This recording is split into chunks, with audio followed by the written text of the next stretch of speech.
So welcome to our digital presentation of Old Apple Tree, a Remembrance. My name is Brad Richardson, and I'm the Executive Director at the Clark County Historical Museum.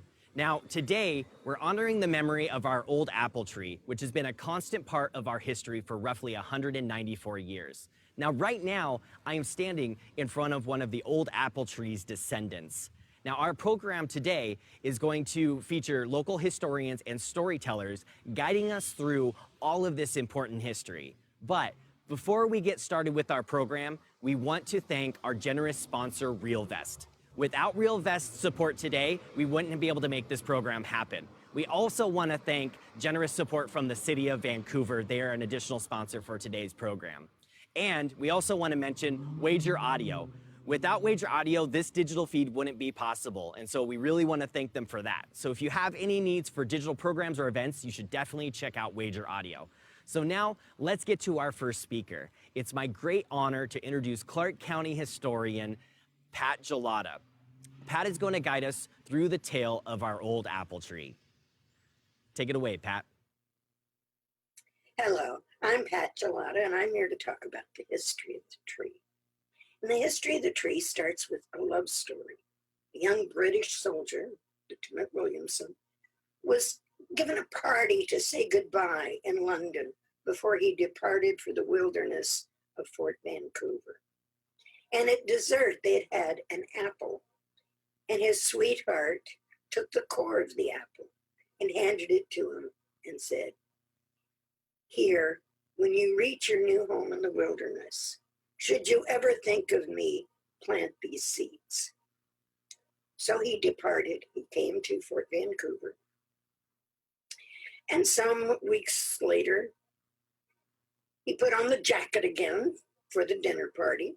And there in the pocket was this apple core, now dried, of course, and the seeds. And he took them to Dr. John McLaughlin, who was delighted as he was to have anything to improve the fort. And he planted the seeds first under glass because it was winter. And then in the spring, he set out the 6 trees, 6 apple trees. And the trees grew. And the Hudson's Bay Company left. And the Army came in. And through the years, the trees stood there. One young lieutenant, breveted captain, named Ulysses S. Grant, was living in Quartermaster Ranch, which was just off 5th Street. And he was there with Rufus Ingalls and Captain Stevens.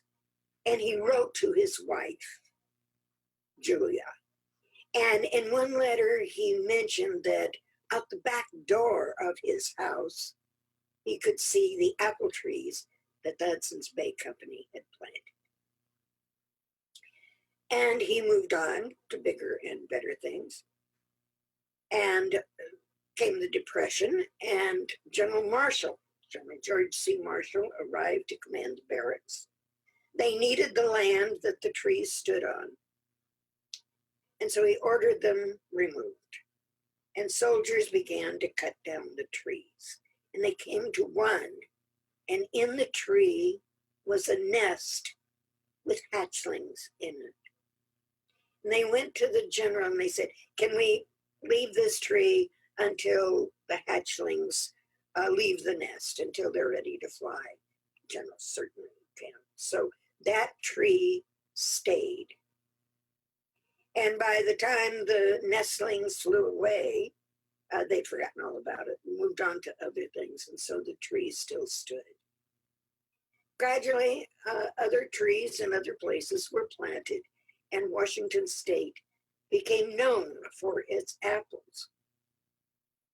And someone realized, for heaven's sakes, we have the very first apple tree ever is standing right here in our town. And here was this little tree. And we realized we had something special. So a sign was put up. Oldest apple tree. The first apple tree.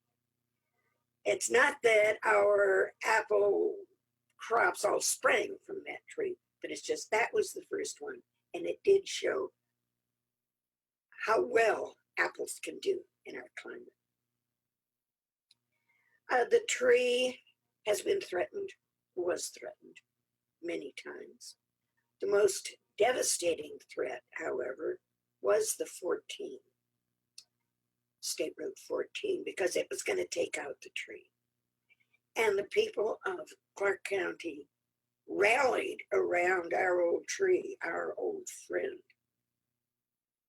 And we prevailed upon the state to move the freeway. They moved the freeway to spare the apple tree, and a park was developed around it as it stood in its little enclave all by itself. In 1805 and 1806, Lewis and Clark had sailed past our shore on the Columbia River, and they looked at us and said that this was the most suitable site for habitation that they had yet seen west of the Rocky Mountains, and they were right. They sailed past us on down to Astoria and then sailed back. So now comes the bicentennial of the Lewis and Clark journey. 100 years ago, 1905, 1906, the celebration was held in Portland, where Lewis and Clark never went. But this year, the decision was made that we were going to celebrate the bicentennial of Lewis and Clark. And as we made our preparation, as we did big dreams for what's really not a big city, Maya Lin, the woman who designed the incredible Vietnam Veterans Memorial in Washington, D.C., was contacted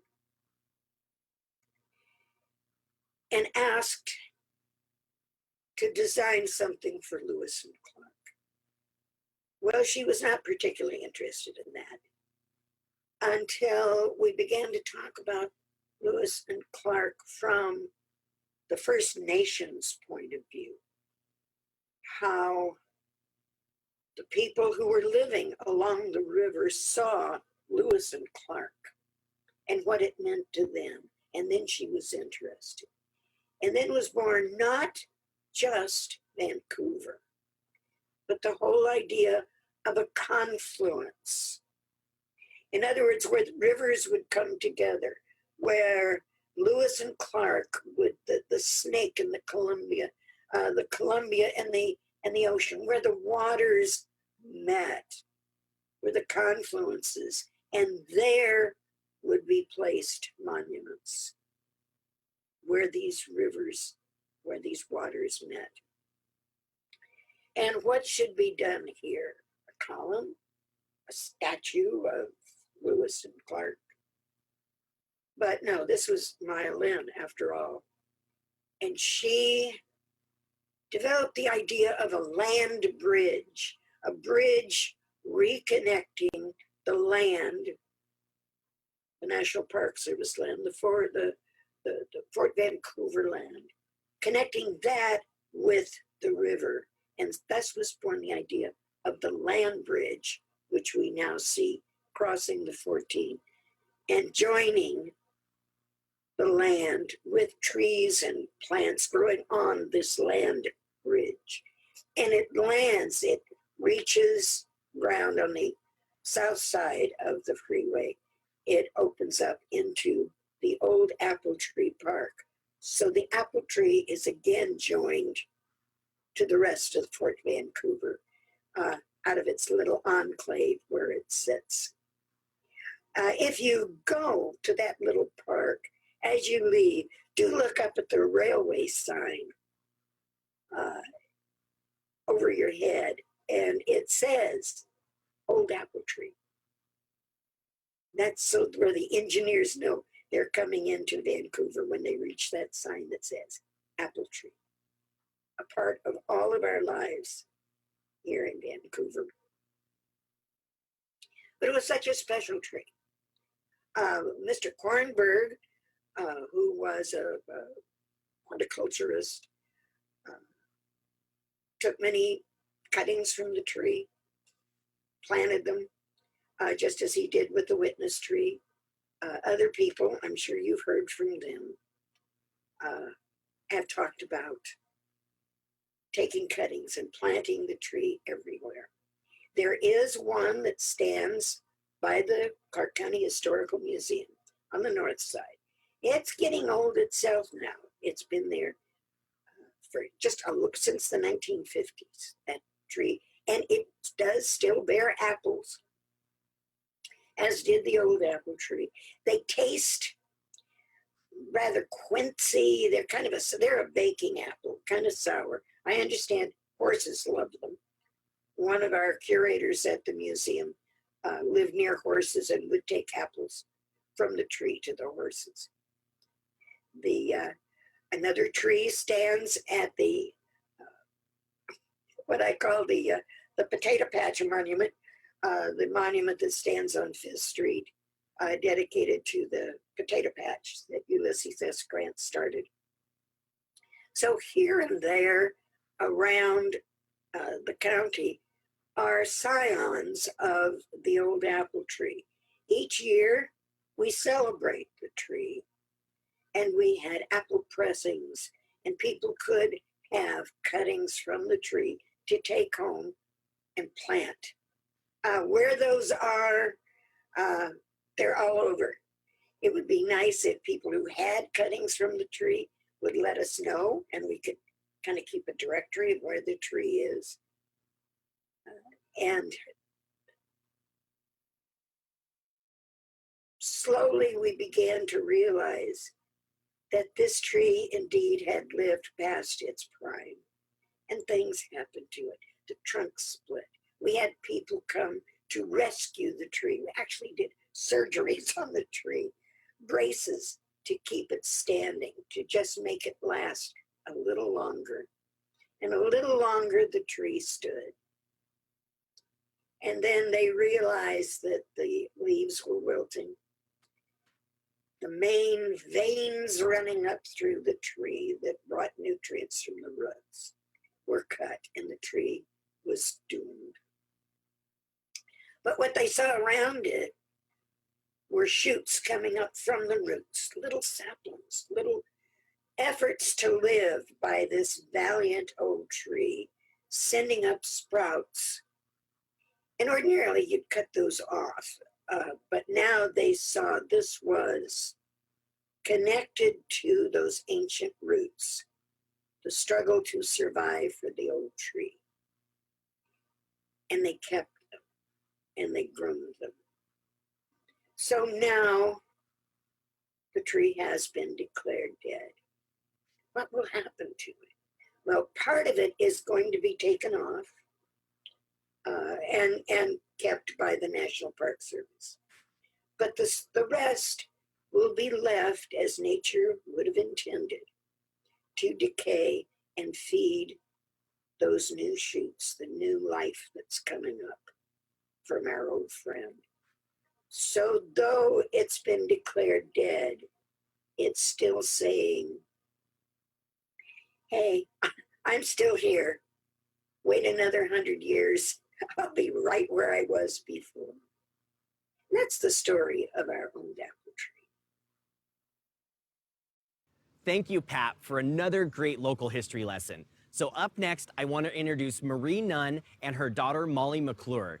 Now, Marie has lived in Vancouver for many years, and Molly was born and raised and grew up in Vancouver, Washington. And they have agreed to both share their memories of the old apple tree, both living here in Vancouver and growing up in Vancouver. So take it away, Molly and Marie. Okay, hi, I'm Molly McClure, and I was raised here in Vancouver, Washington, born in that house right there. And this is my mother, Marie Nunn. She's just a spring chicken here, not born in Vancouver, but we lived in this residence for 10 years. And we are standing in front of the old city cemetery and really close to the Fort Vancouver Historical Reserve.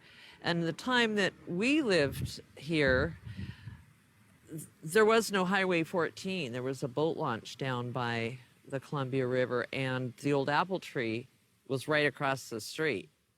My husband was director of public works, and it was in the late 60s and early 70s.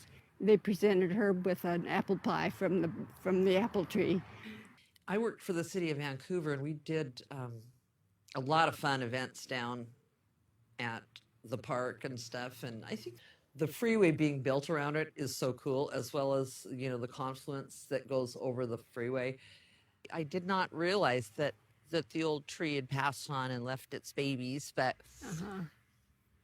it's the circle of life. And maybe it got a little distressed with all those cars down there. But hey, you know, the fact that it left its babies for us to nurture and maintain and keep the old apple tree alive is pretty cool.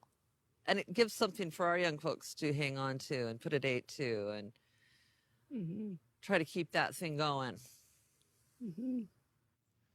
Thank you, Marie and Molly, for sharing this great community history. So next up, we have Kelly Putney. Now, Kelly has been a long-term advocate and caretaker for the old apple tree. Kelly has also worked for many years with the city of Vancouver. He actually served as the former Trails and Greenway manager, and he has been a member of the Washington State Parks and Recreation Commission and part of the Vancouver-Clark Parks and Recreation Advisory Commission. And he's also the caretaker for the Jane Weber Evergreen Arboretum at the Stanger House. Take it away, Kelly. We're here today to take tribute to the various people who protected the old apple tree over the almost 200 years of its existence here in Vancouver. The tree here behind me was planted in the mid-70s by Harley Mays and myself as a measure to protect the lineage of the tree. Harley Mays took care of the tree for many years from the 30s to the 50s and 60s. He made a major surgery on the tree after the Columbus Day storm, where the tree was severely damaged. If you see the old tree, you'll see there's a huge pipe down through the middle of it. And of course, Harley, with his efforts, made sure that it was safe for good many years. Harley also did the cuttings of the tree, which this tree is a descendant of the original tree. It was very successful because it's about 50 years old now, and as you can see, it's heavily cropped with apples this year.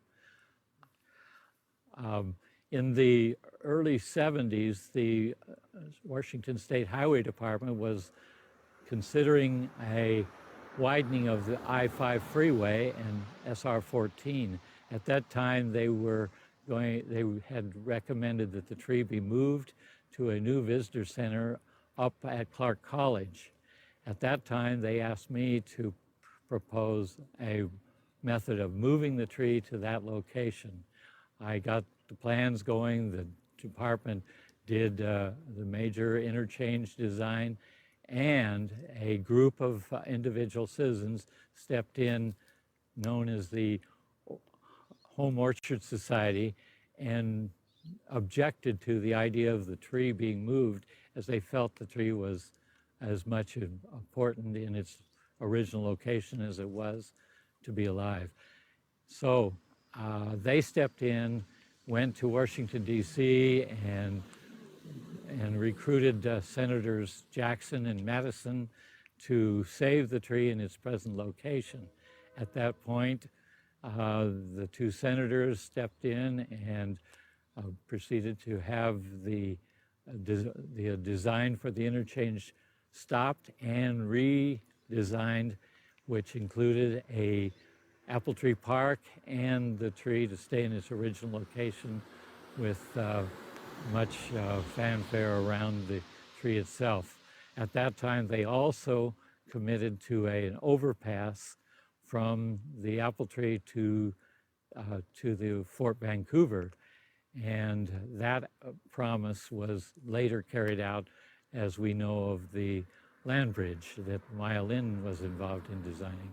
It took a number of years to get that connection across to the Fort Vancouver, but it worked out greatly. And today we have that access from the fort to the apple tree park and the site of the original apple tree. As the community knows, we have planted several trees around the community. Many of them were planted in the schools around the district, but not too many of them have survived over the years. So we do have this tree, and we have the tree at the Historical Museum, and both of those trees are very healthy. This tree will be here for many, many years to come. The tree, back in the 70s when we were studying it, we took an apple to England and had it identified. It was identified truly as what they called an English greening tree. And that was because the apple itself never really turns red. It's always a green apple. And it ripens late in the fall, so it's a great winter apple. Thank you, Kelly, for telling us about this incredible effort concerning the old apple tree. Now, I would like to introduce Dr. Bob Cromwell with the National Park Service at Fort Vancouver Historic Site. Bob is a National Park Service archaeologist and the Chief of Interpretation at Fort Vancouver and the Museum Manager at Pearson Airfield. So, let's let Bob take it away. My name is Bob Cromwell. I'm an archaeologist and a park ranger at Fort Vancouver National Historic Site with the National Park Service. And we're standing here in the middle of the replica Hudson's Bay Company orchard here at Fort Vancouver. This is actually a very unique orchard in North America. It's probably one of the only ones planted within the last 20 years that specifically has trees that were managed from seedlings and weren't grafted together. Since the late 19th century, most orchards are managed by grafting technology, where you start with one tree, you cut it down, and then you actually would intermingle it with a second tree into the rootstock of the original tree. And that's how they really manage varietals. In the early 19th century, when the Hudson's Bay Company was here, most orchardists actually just planted apple trees, and whatever came up is what came up. And that's the way we've managed this particular orchard. We've also let these trees grow tall and really minimize the pruning, again, which was common during the 19th century, to really make it look like a 19th century orchard. So today, Washington, of course, is famous for its apples, and the apple industry in Washington State started right here at Fort Vancouver. The histories tell us that the first apples arrived here by seed in 1826 or 1827, and by 1845, the Hudson's Bay Company had close to 500 apple trees in this location. So the U.S. Army arrived in 1849, and by the 1850s, this apple orchard had been removed. But this story is connected to the story of the old apple tree.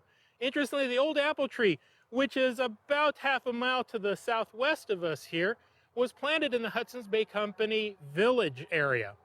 So to my right is the palisaded fort of Fort Vancouver. That's where the gentlemen of the Hudson's Bay Company resided. But off here to the west was the servants' village, where people from all around the world, the main employees and the social heart of this post, all resided. It was a very diverse community. There were people from all over the world, from England, French Canada. We have Iroquois Indians, Chinook Indians.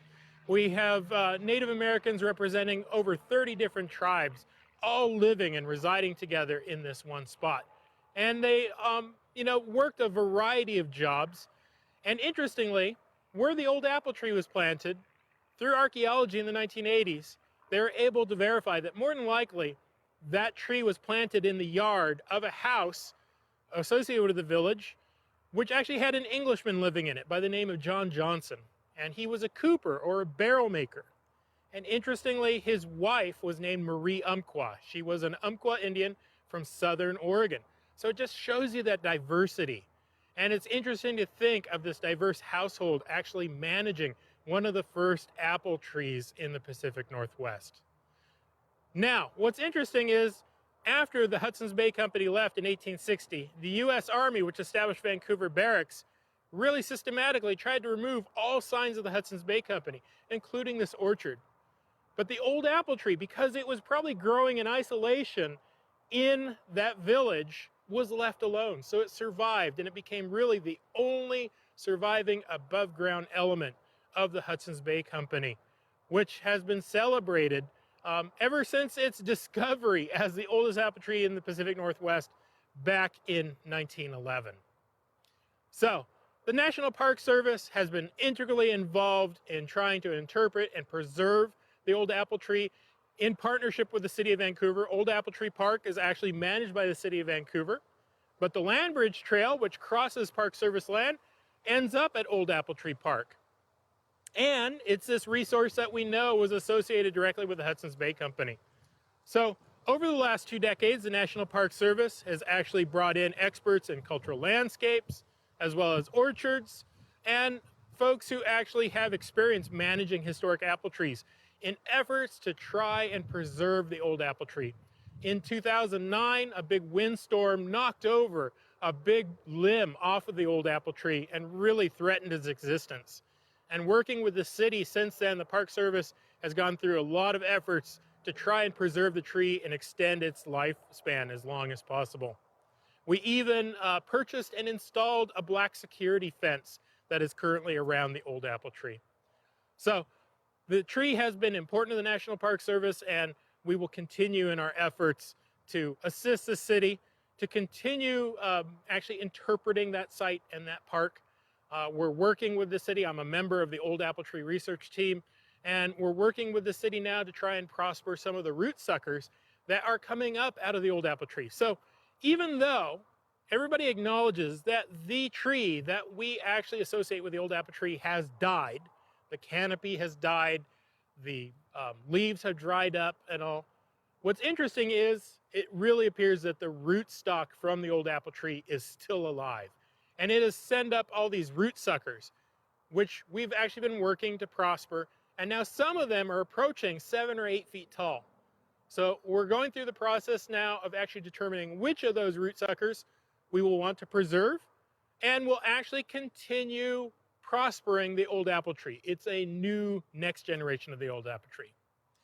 One thing I forgot to mention earlier is in this replica orchard, all the trees that you see here are actually English rootstock from England, so they're varietals from England, as well as there are several trees in this orchard which we worked with Oregon State University Horticultural Service, Extension Service, and they actually made genetic clones of the old apple tree. So the old apple tree actually lives on in this orchard as well. So I hope you enjoyed this information I provided on the Hudson's Bay Company orchard here and its relationship to the old apple tree, and I hope you're able to continue supporting and enjoying Old Apple Tree Park well into the future. Thank you. Thank you, Bob, for talking about this significant history regarding the old apple tree. So up next, we have former Columbian reporter Tom Vogt. Tom had a 44-year career at the Columbia newspaper. One of his particular passions was writing about history. So he's going to share with us the coverage that the tree has received over the years in our local paper, and also some of his own writing that he's talked about regarding our old friend. Take it away, Tom. I'm Tom Vogt, a former Columbian reporter. I worked here for 43 years before retiring in 2018, and in that time, I was part of a very long reporting tradition in Vancouver. I was one of the people who wrote about the old apple tree. Journalists have been writing about the old apple tree longer than we've been covering any other single living entity in Clark County since the 1880s. I took a look in the museum's digital newspaper collection and found a citation in an 1883 edition of the Vancouver Independent, one of the forerunners of the Columbian where I worked. They had a notation that basically recapped a lot of what we already know about the old apple tree. It cited the story about the apple seeds, the Hudson's Bay officials, and referred to it as the oldest apple tree on the Pacific coast. My own contributions to the coverage included 5 stories I wrote from 2009 to about 2015. They included a story about doing tree surgery with a chainsaw, gathering splinters and twigs to make grafting material to make some repairs on the tree, I wrote about the Old Apple Tree Festival a couple of times and did a story about a fence that was put up to protect the tree from just traffic, because apparently a lot of the foot traffic was pounding the earth, hardening it, making it hard for the tree to actually breathe and get nutrients. So you can see from that that it covered a lot of different reporting beats. History, certainly, a lot of science. We did a big share of arts coverage, festivals, crafts, but there was also just some basic municipal nuts and bolts reporting. We had a story in 1949 about how the city of Vancouver came to an agreement with the federal government. That gave the city an opportunity to take care of a tree that actually was on federal property. In the 1980s, we had a story about how an interchange between Interstate 5 and State Highway 14 got a little complicated when they decided to leave the old apple tree on site, protected by a park, Old Apple Tree Park. It was a $17 million interchange project, and building that park, protecting the tree, took $500,000 out of that budget. At one point, I also saw a note in the 1950s that the old apple tree was featured in one of Ripley's Believe It or Not cartoons that ran in newspapers across the country at that point. As I went through my notes, I started thinking about an entirely different perspective on journalism that influenced the old apple tree. It was in a great position to do some reporting. You take a look at the events that happened within a mile or so of its branches, and you have some of the most significant chapters in the history of the Northwest. After it was planted, the Hudson's Bay Company spent about 2 decades as the most influential organization in this part of America. John McLaughlin and the other people who followed him as chief factor at the Hudson's Bay Company headquarters in Vancouver were among the most influential, most powerful people in the Northwest. The Hudson's Bay Company's reach spanned from the Pacific Ocean to the Rocky Mountains and from San Francisco Bay up to Alaska. When people came across the Oregon Trail, settling this part of America, for them, the end of the Oregon Trail was Fort Vancouver in many cases. The Americans arrived in force in 1849 when the U.S. Army arrived, which opened up an entirely new chapter of history, since that was just about the first American military presence north of what is now San Francisco at that point. For some reason, a lot of these historic eras seem to involve aviation. In 1912, the first interstate airmail flight took off from Portland and landed at Vancouver Barracks. In 1918, Vancouver Barracks was the site of the world's biggest spruce cut-up mill. Timber from all over the Northwest was logged and then shipped to Vancouver to be cut into airplane parts to be used by America's allies, as well as some of the late arriving American warplanes that were used during World War I. In 1937, Vancouver became an international story when Valery Chkalov and 2 of his Russian companions landed at Vancouver Barracks after completing the first transpolar flight from Moscow over the top of the world to Vancouver. In 1943, Vancouver's Kaiser Shipyard started turning out aircraft carriers, more than 50 of them, as well as other warships used during World War II. That brought a workforce of about 38,000 employees to Vancouver, as well as their family members, and that changed a lot of what Vancouver was into what is now a fairly major city. So when Vancouver lost the old apple tree, it didn't affect just local residents. The entire Northwest, and actually our country, lost a living link to a lot of history. So thank you, Tom, for the incredible stories of our old apple tree. So as we wind down our main program, I want to thank again RealVest for their sponsorship of this program, and also the City of Vancouver. I also can't tell you what an honor it has been to work with these local historians and storytellers from our community. So obviously, we wish this was under different circumstances and that our old friend was still here. However, it was in mid-June of this year that urban forestry at this site here where the old apple tree is at started to notice dying leaves on the tree, and this generated a checkup.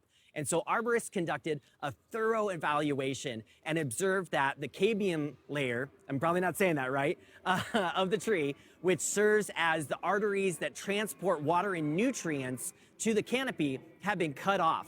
And their assessment was that the tree had appeared to have shifted earlier in that month, disrupting this layer, which keeps the tree alive. So the old apple tree does have a significant spiral crack in the trunk that had been expanding over the last several years. And this led to decay and rot in parts of the tree trunk. So even during this time, the canopy of the tree was still healthy and growing, and the tree did continue to flower and produce apples as well. So with the help of the Old Apple Tree research team, the city has been planning for this day by nurturing several root suckers, which are now small trees growing around the old apple tree.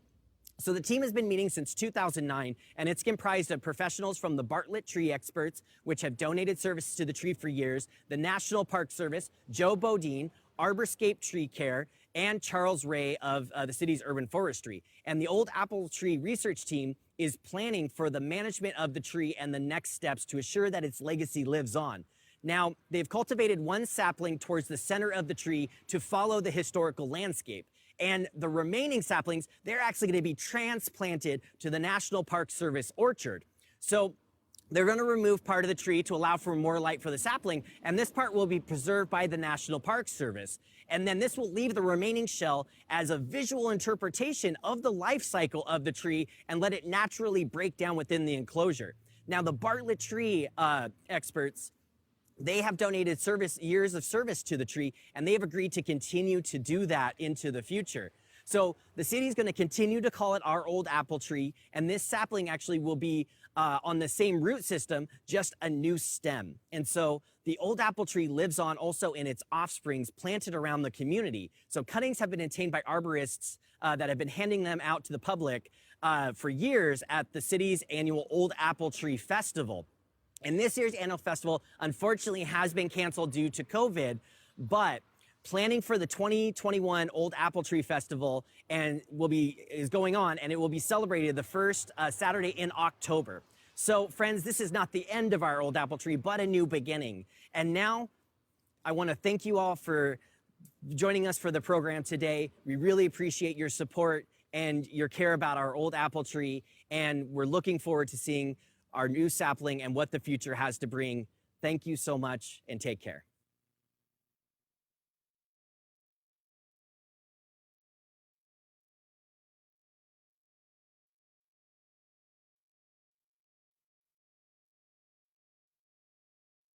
So I'm Brad Wager. I wear many hats in this community as a small business owner of Wager Audio and as a musical performer in the group River Twain.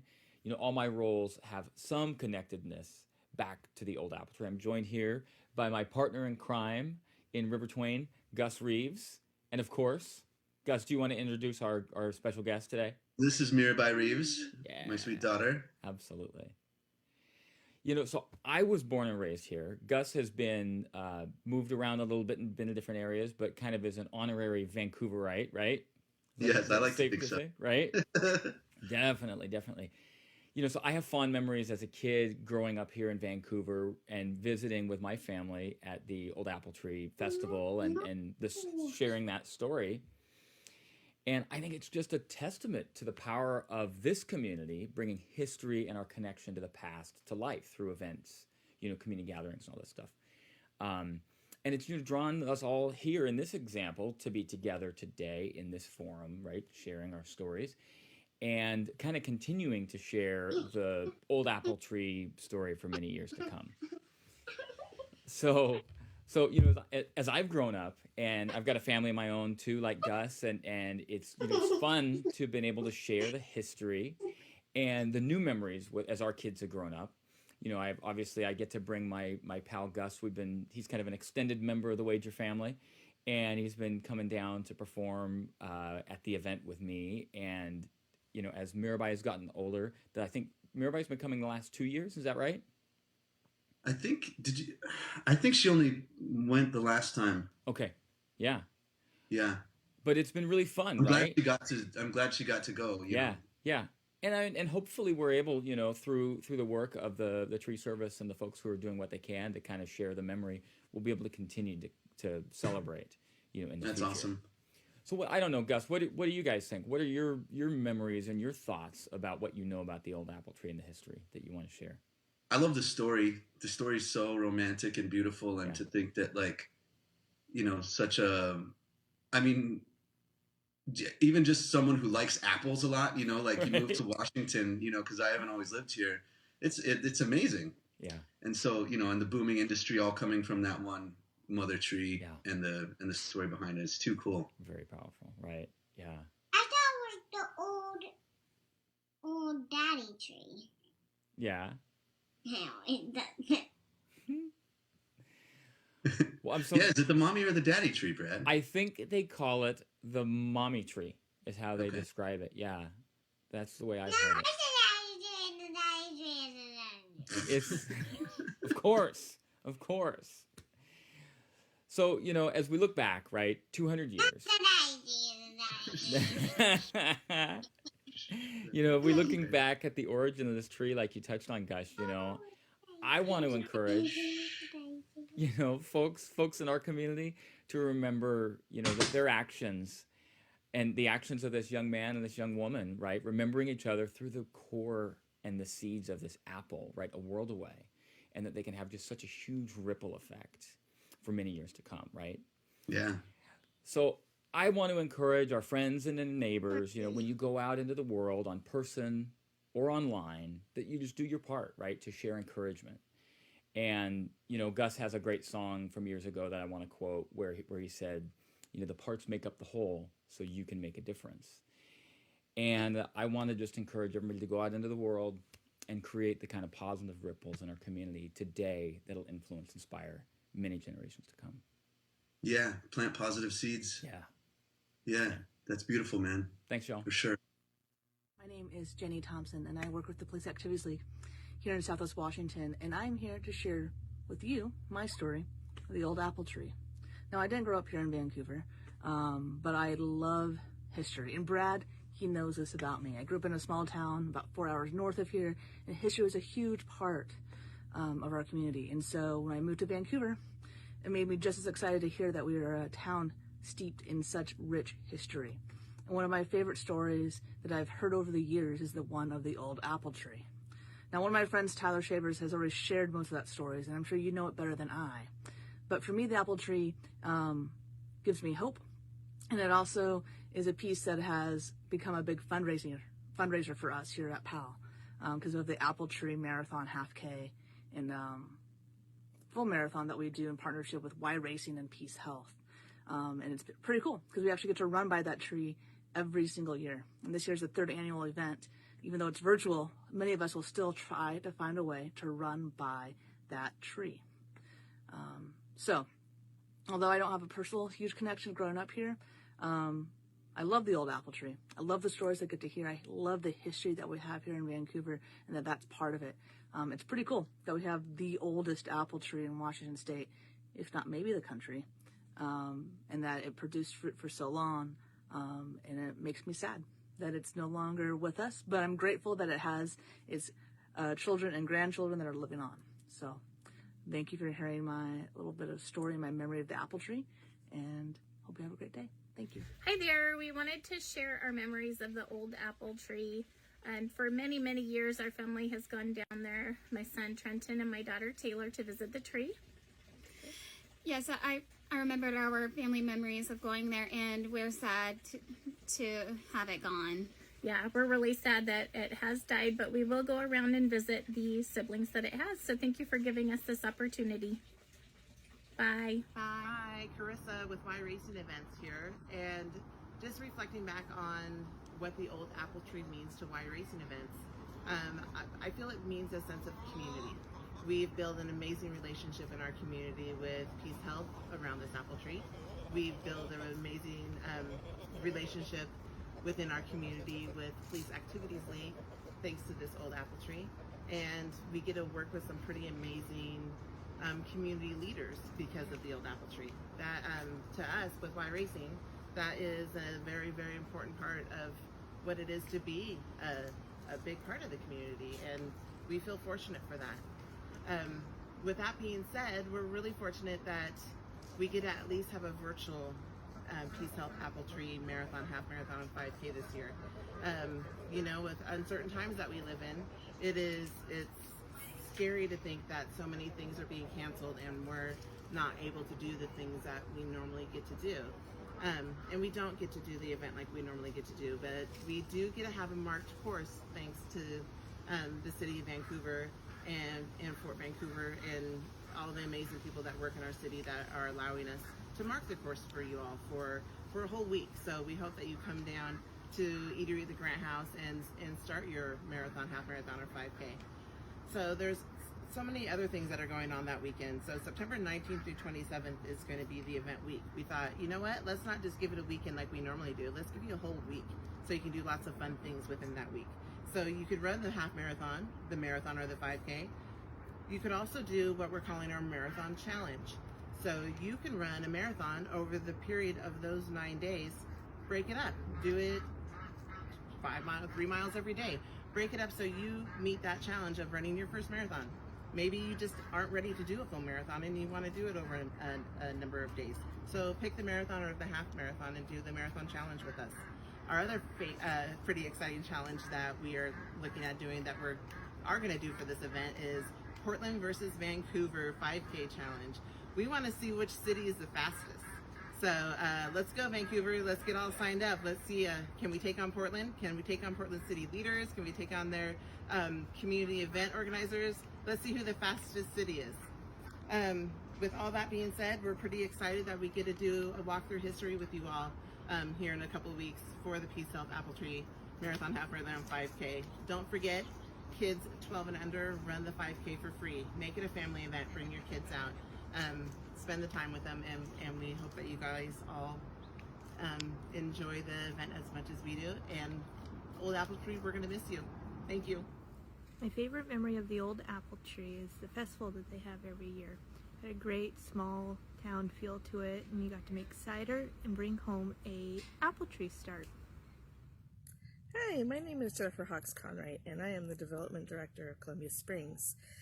As a girl growing up here in Vancouver, I've had a lot of fond memories of the Old Apple Tree, starting with my parents taking us there to look at its beauty, and I was just amazed by all the history it had seen, and it actually, going there gave me a love of history that carried on throughout my life, and I was able to pass on that tradition that my family and I had of going to the apple tree to my own children, starting with my son 23 years ago, and now with my twins. We go and visit the Old Apple Tree all the time and talk about the history and just how rich our community is in history of the United States, and I love visiting the Old Apple Tree, and it's been one of the staple in my life, and I just have so many fond memories of that tree. Thank you.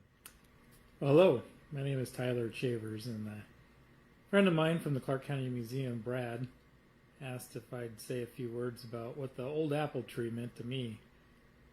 You know, I always enjoy a great story, one that has a beginning, a middle, and an end, one that touches the heart, and one that we share and pass around, and sometimes we get the details wrong, but the story just keeps getting better. And I can remember when I moved to Vancouver in 2004, and one of the first things I heard about that was part of the fabric of Vancouver and Clark County and even Washington State was that Vancouver was home to the oldest apple tree. I would say some dared to venture it was the oldest apple tree known in the United States, but for sure the oldest apple tree in Washington State, known for its apple crops. Much later, through my job, I connected with some folks at the historic Vancouver house there, about 45th and Main, and I learned a story about the Old Apple Tree and its origins, And I might have the details wrong, but I believe it involved a young man who was enamored with a young lady, and I believe maybe asked her to dance, something like that. And anyhow, struck up a conversation or a relationship. And at some point, there was an apple that he had that she either took a bite or two of, or he shared with her. Or in any case, it was something that reminded him of her and his feelings about her that were obviously positive. And so he saved the apple core in his pocket of his jacket, and at some later date planted it. And that old apple tree, or that apple core, grew up to be the old apple tree. And then I also heard that while the old apple tree has had its beginning and its middle, and now we're at the end, that many offspring have come from the old apple tree, that there have been seeds from apples and grafts directly from the tree itself. And one of those trees, a grandson or granddaughter of the old apple tree, is actually outside the Clark County Historic Museum there on Main Street. So, like all good stories, the old apple tree will live on forever, although maybe not in its current location, but definitely in the hearts and minds of those who will remember the story. Something that we can rally around, even though the tree won't be there to rally around any longer. I've run there over the land bridge quite a few times, and I always remember as I run past the old apple tree, a story kind of flashes through my mind, something that I'll miss. I'm guessing that the city may put up some kind of a memorial or a iconic reminder of the old apple tree there in its place. So the memory will still last as long as the stories last. So I hope we keep the story going. Thanks. Take care.